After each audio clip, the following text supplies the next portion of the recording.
Tuhan.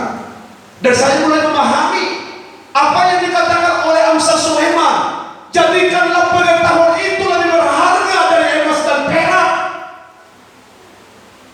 sebab pengetahuan itu akan memberikan kebijakan bagimu untuk menempuh masa depanmu yang akan datang, kata Amsal Sulaiman. Maka mari kita belajar, cintailah pengetahuan supaya seruanmu dapat didengarkan olehnya. Amin. Jadilah menjadi orang yang takut akan Tuhan, supaya seruanmu dapat didengarkan oleh Tuhan. Di saat engkau tersesat, engkau berseru kepada Tuhan, tetapi saat engkau menjadi orang yang takut akan Tuhan, disitulah Allah mendengarkan seruanmu.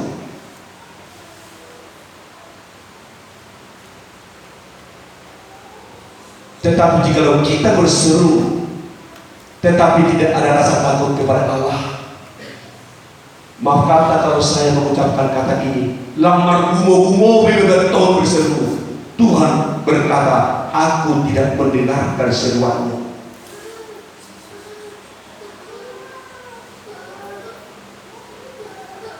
Maka satu jawaban yang pasti bagi saya, mengapa Tuhan tidak memberikan jawaban atas doa semua? Kita kurang cinta akan pengetahuan akan firman Allah. Orang yang mencintai pengetahuan akan firman itu, maka Tuhan akan membuat selalu perbedaan dalam kehidupannya. Amin. Amin saudaraku ya. Amin. Cintai firman Allah. Pengetahuan itu firman. Cintai firman itu dalam kehidupan. Selanjutnya kita akan melihat ada seruan yang tidak didengarkan oleh Allah, dan seruan membuat Allah menjauhkan diri dari hidupnya. Saya melihat di dalam Matius pasal 7 ayat 21 dan ayat 23. Rupanya saya melihat di dalam ayat ini begitu banyaknya orang berseru kepada Tuhan, tetapi Tuhan tidak memberikan respon atas seruan-seruan mereka itu. Ada apa itu? Sakit? Istirahat di Makkah. Ayo. Yuk kita lihat teruskan Matius pasal yang ke-7 ayat 21. Puji Tuhan, teruskan ya. Bukan setiap orang yang berseru kepadaku. Nah, tadi kan Daud mengatakan setiap orang yang berseru kepadaku, Tuhan akan memberikan jawaban. Tetapi sebaliknya Yesus mengatakan, bukan setiap orang yang berseru kepadaku, Tuhan, Tuhan, aku bisa menjawabnya. Dengan kata lain, dia masuk dalam kerajaan Allah. Mari kita sedikit merenungkan ayat ini. Bukan setiap orang yang berseru kepadaku, Tuhan, Tuhan, akan masuk dalam kerajaan surga, artinya dekat kepada Allah. Terus kan? Ya.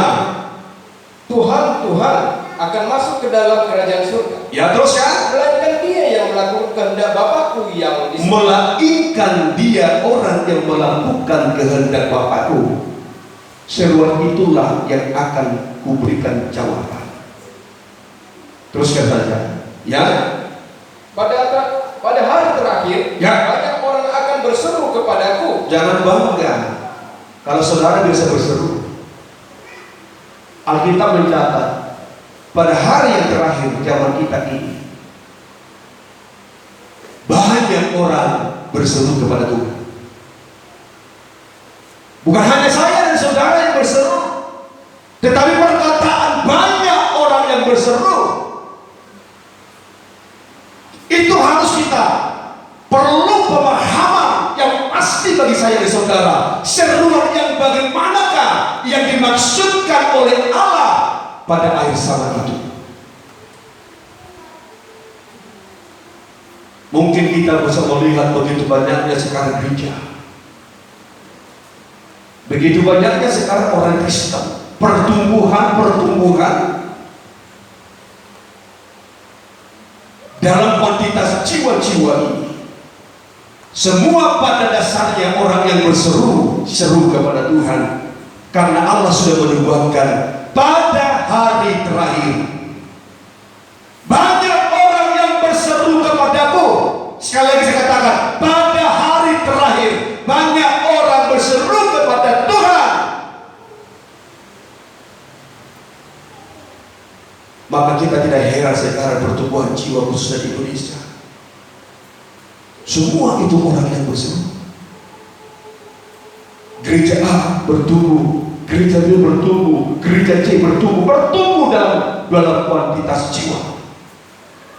Semua mereka menaikkan seruan. Alkitab sudah menubuatkan pada hari terakhir akan banyak orang berseru kepadaku.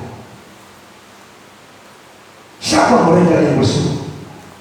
Terus apa yang dikatakan di sana terus kan? Ya, Tuhan, Tuhan, bukankah kami bernubuat demi nama-Mu? siapa yang berseru itu? Bukankah mereka orang-orang yang luar biasa dalam karunia? Bukankah salah satu karunia Roh Kudus adalah pernubuatan? Dan itulah yang kita dapat lihat di pada akhir zaman. Orang banyak berseru, dan orang-orang itu adalah orang-orang yang berkarunia nubuat demi nama Tuhan. Orang yang bangga melayani luar biasa, tapi belum tentu dekat sama Tuhan. Saya bisa melayani luar biasa, tetapi saya belum tentu dekat kepada Tuhan.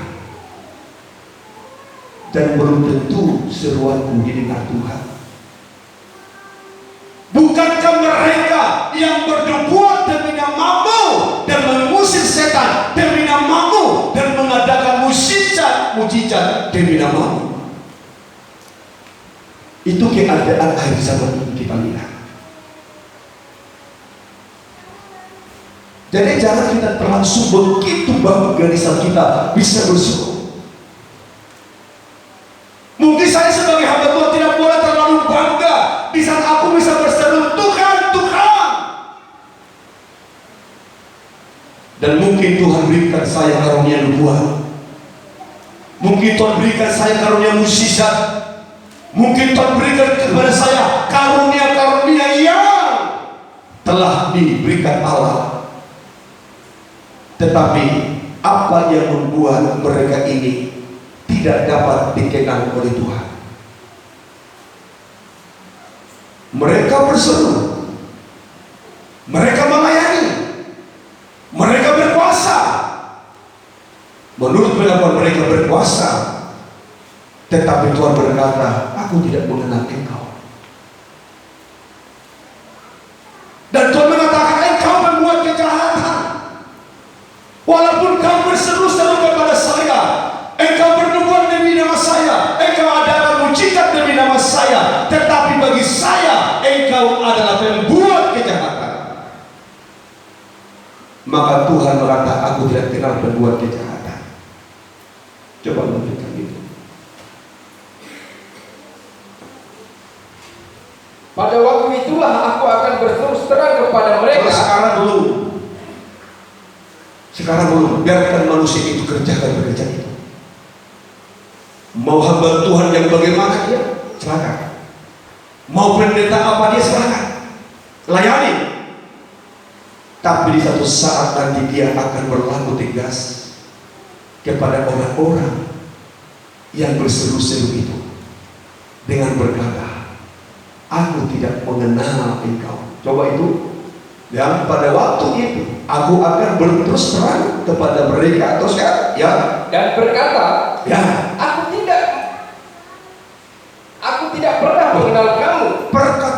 Perhatikan perkataan tidak pernah itu. Di saat aku membaca ini, sebab saya merinding dan bulu saya merinding sekali. Sampai perkataan tidak pernah berarti sama sekali.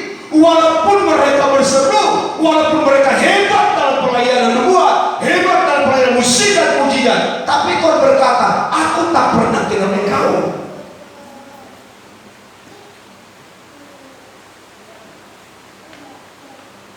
Itu satu hal yang sangat mengerikan sesungguhnya bagi kehidupan manusia. Begitu giatnya kita melayani Tuhan, begitu setianya kita menyatakan nubuat-nubuatnya Tuhan, begitu luar biasanya kita menjalankan karunia yang diberikan Allah kepada kita. Tetapi Tuhan berkata, aku tidak pernah mengenal kamu. Mengapa itu bisa terjadi, saudaraku? Mengapa itu bisa terjadi? Mengapa ini bisa terjadi dalam kehidupan orang-orang yang berseru, orang-orang yang bernubuat, orang-orang yang mengadakan mukjizat? Mengapa Tuhan sampai tidak mengenal mereka, bahkan tidak pernah mengenal? Saya mengatakan ini kepada saudara, kalau kita bicara tentang pengenalan Allah akan jemaat, pengenalan akan Tuhan akan jiwa-jiwa, itu berkonteks dari penggembalaan. Maka di dalam Yohanes pasal 10, Tuhan mengatakan di dalam Yohanes pasal 10, aku mengenal domba-dombaku. Hanya domba yang dikenal Tuhan, bukan nabi palsu yang bernubuat, bukan nabi palsu yang mengadakan mukjizat, bukan orang yang berseru-seru setiap hari kepada Allahnya. Itu yang dikenal oleh Allah. Tetapi saat mereka tidak menempatkan dirinya menjadi seorang domba di hadapan Allahnya, maka Allah tak pernah mengenal orang itu.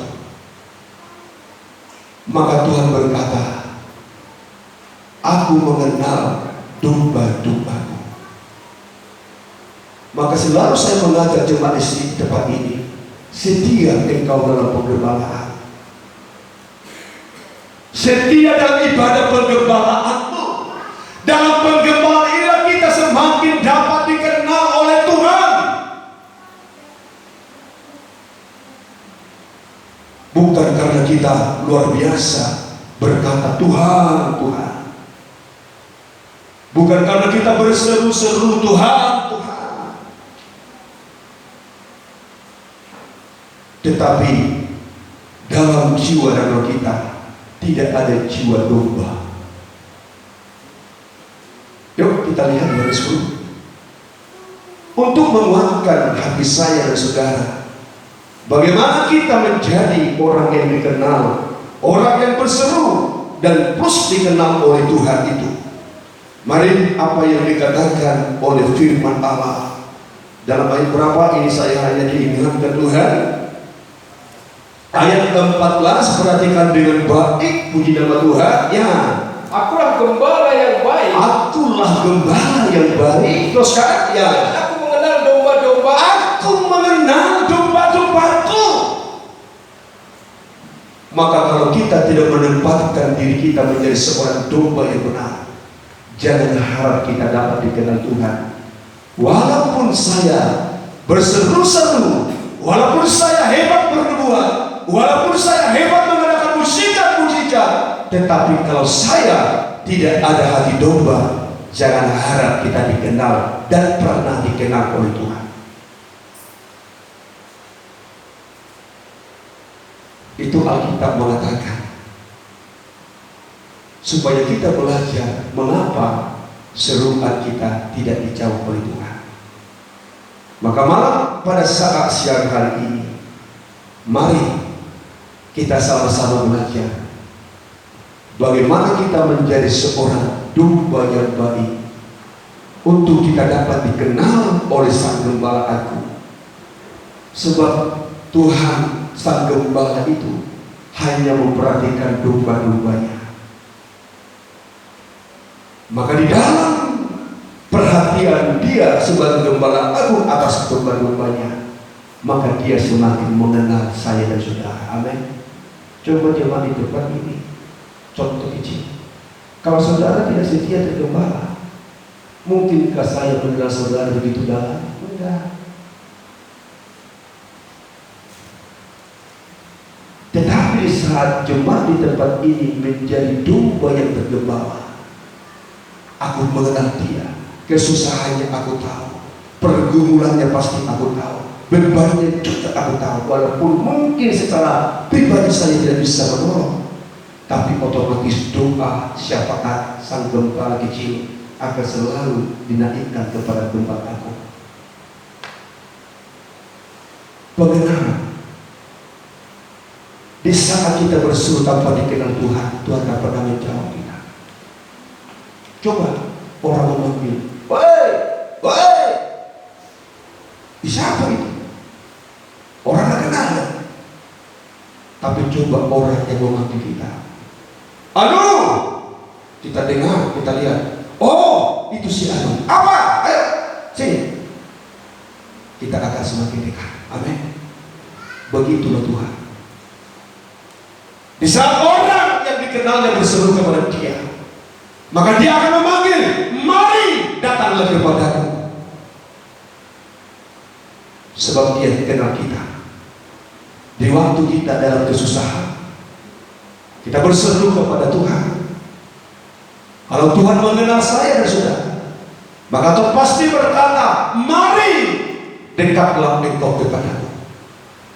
Bagaikan Petrus waktu dia mau tenggelam di lautan, dia berseru kepada Tuhan, "Tuhan, jika engkau Allah Tuhan, katakanlah bahwa aku akan datang ke sana."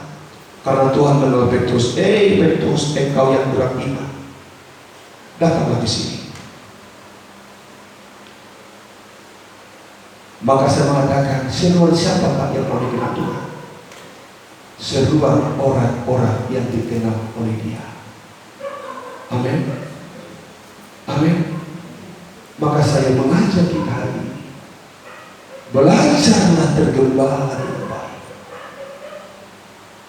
Tempatkanlah dirimu sebagai domba yang benar di hadapan Allah, supaya Allah sang gembala aku dapat mengenal pribadimu. Maka di saat Dia mengenal engkau berseru kepada Dia, maka Dia berkata, "Mari datanglah kepadaku. Aku akan memberikan kelegaan kepadamu." Amin. Amin. Itu enaknya punya Tuhan. Itu enaknya Dia Allah sang gembala aku itu. Maka saya berkata, setiap kita berbicara, jangan lupa akan pengetahuan akan Tuhan itu. Jangan terlalu banyak bicara yang lain, tetapi mari belajar bicara tentang pengetahuan akan firman. Dalam kitab Ulangan mengatakan, "Hai kamu para orang tua, sampaikan ini pengetahuan kepada anak-anakmu supaya mereka ingat Allah mereka, siapa yang menugaskan mereka." Pengetahuan akan Dia sangat penting. Penggembalaan sangat penting untuk membawa kita semakin dikenal oleh Tuhan.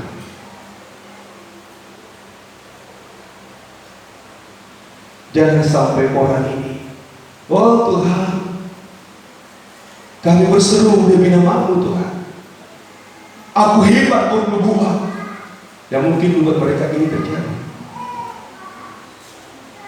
Kami mengadakan mujizat demi nama-Mu Tuhan,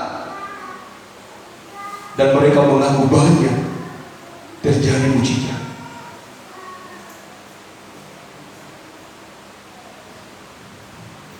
Orang ini tidak tahu bahwa antikristus itu juga bisa mengadakan mujizat.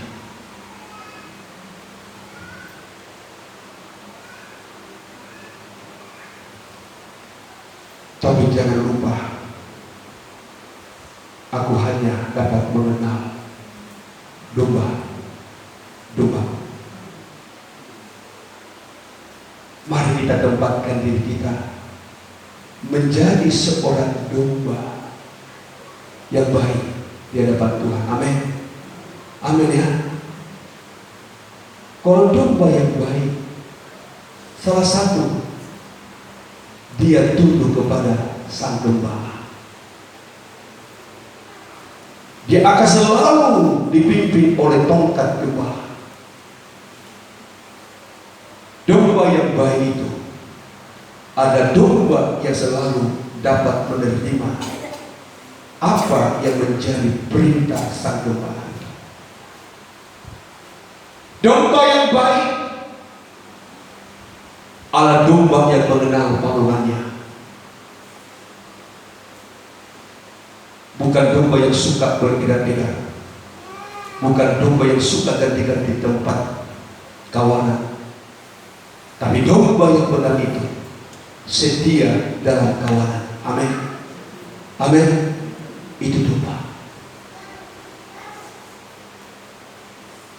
Kalau kita mau belajar menjadi domba yang baik, setiap kita berseru, Tuhan pasti berikan jawaban. Amin, amin, amin. Saya bersaksi sedikit ini. Saya berkata kepada istri dan anak, aku yang paling bersyukur kepada Tuhan. Saya ingat saya ini, sampai hari ini saya ingat, apa yang kuinginkan dalam hatiku ini selalu diberikan oleh Tuhan. Saya hitung-hitung, waktu aku menginginkan ini, pada waktu itu saya tidak mungkin akan memiliki itu, tapi Tuhan berikan itu bagi saya.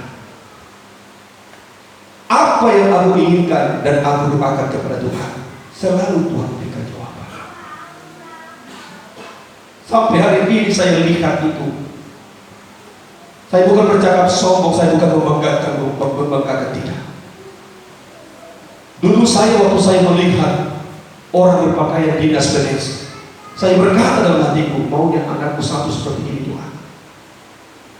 Tuhan berikan itu. Saya melihat dalam diri saya, hampir semua apa yang aku inginkan Tuhan berikan kepada saya. Maka saya mengatakan, di saat kita berseru, maka Dia akan menjawab, asalkan kita menjadi domba yang dikenal oleh Allah, asalkan kita menjadi orang yang cinta pengetahuan dan takut akan Tuhan. Terakhir, waktu saya bergumul parkiran di tempat di tengah samping kita ini, kita tahu keadaan kita tidak ada waktu itu, Mas. Tapi saya berdoa di atas tanah parkiran pada pagi-pagi waktu saya membersihkan pada minggu pagi, supaya nanti ada parkiran mobil. Saya bersihkan. Saya berkata kepada Tuhan waktu itu, Tuhan, jika Engkau mengizinkan gereja ini tetap di sini, berikan di tempat parkiran. Tapi kalau Engkau tidak memberikan ini tempat parkiran kami, berarti Engkau ingin memindahkan gereja ini. Satu minggu dia datang, tanyakan itu tanah berapa, Pak, kita akan ambil. Tapi saya berpikir, diambil yang mana sama kami? Sebab beberapa orang yang mau membeli selalu mengatakan ini tidak boleh dijual, harus sama kami.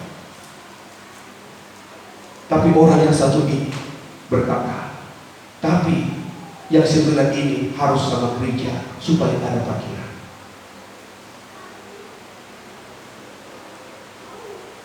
Satu minggu saya berdoa itu, dia datang itu dan berkata, samping ini sebelah jalan ini harus sama gereja. Sebab apa? Supaya bisa menjadi tempat parkir. Uang kita tidak ada waktu ini, tapi oleh karena kebaikan Tuhan mendengar keseruan kita, semua Tuhan punya cara yang baik. Tuhan memberkati jemaat. Kita selesaikan bersama, ada tempat parkiran, karena aku inginkan itu supaya ada tempat parkiran. Maka saya berkata kepada Tuhan, betapa baiknya Engkau Tuhan. Engkau selalu mendengarkan seruanku Tuhan. Engkau Allah yang sangat baik bagi saya. Maka selalu saya berkata kepada anak-anak, jangan sakiti hati Tuhan. Tuhan akan berbuat lebih jauh apa yang kau inginkan jika engkau berkenan di hati Tuhan. Seruanmu akan didengar Tuhan jika engkau orang yang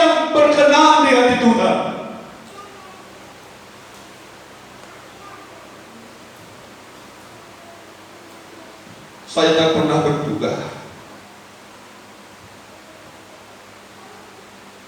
apa yang Tuhan perbuat bagi kami.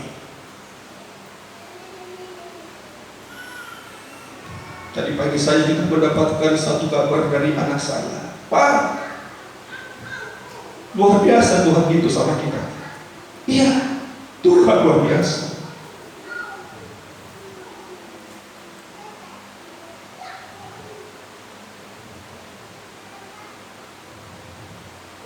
Ini kami beli rumah untuk persiapan kami. Saya berkata kepada istri, siapa kita? Tuhan perhatikan kita luar biasa. Kita tidak menduga ini semua bisa. Tapi apa yang kita tidak pikirkan, dipikirkan Tuhan. Saya berkata, di mana engkau ambil rumah? Daerah Depok. Loh, itu mahal ya? Iya Pak. Berapa harga? 750 juta. Apa ini Tuhan?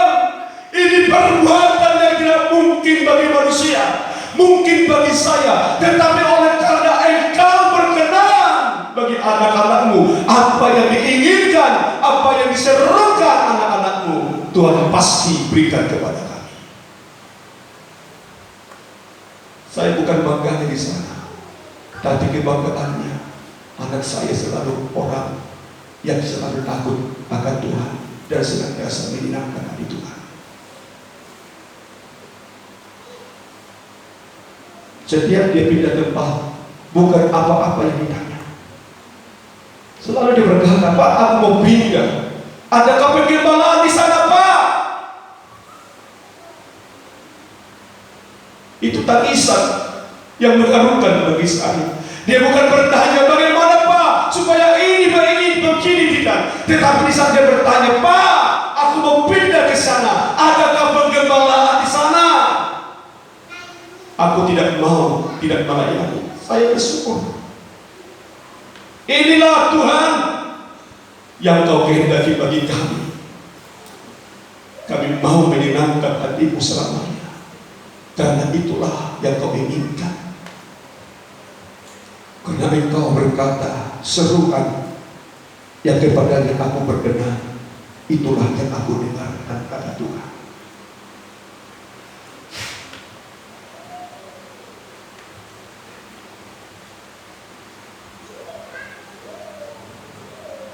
Di sini kita harus belajar menjadi satu kehidupan yang takut akan Tuhan. Saya berkata, jangan siksa dirimu ke depan.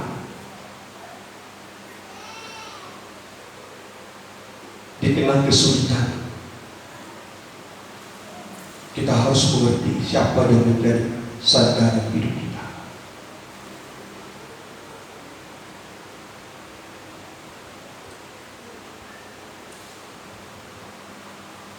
Saya tadi sudah ambil satu ilustrasi. Pengetahuan yang kau sedang bijak ini sudah di mana memberikan jaminan masa depan. Tapi yang pasti pengetahuan akan dia selalu akan membawa dampak yang penuh kebahagiaan, yang penuh kesukaan dalam hati dan hati saya. Cintai pengetahuan. Buatlah dirimu menjadi orang yang takut akan Tuhan. Jadikan dirimu menjadi orang yang dikenal oleh Allah. Tidak salah pepatah itu mengatakan, kenal maka sayang, tidak kenal maka tidak sayang. Jadikanlah dirimu dikenal oleh Tuhan. Amin. Amin. Siapapun kita, apapun latar belakang kita, tetapi kalau kita dikenal Tuhan, Tuhan pasti akan memberikan jaminan sampai masa depan hidup kita. Kita bersyukur, kita berterima kasih. Biar Tuhan memberkati kita semua. doa yang dijawab Tuhan. Kalau kita melihat di dalam Alkitab, ada doa Bartolomeus, ada doa perempuan Kanaan. Mengapa Tuhan memberikan jawaban itu? Kalau Tuhan kehendaki, hari Minggu akan kita bahas di luas. Bagaimana kita mendapatkan doa seruan yang terjawab dari Tuhan. Amin. Tapi saat ini ingatlah, doa yang tidak dijawab Tuhan itu doa orang yang sombong, doa yang tidak menyukai pengetahuan, dan doa yang tidak pernah didengar oleh Tuhan. Mari kita tutup Alkitab, kita menatap kepada Tuhan. Katakan kepada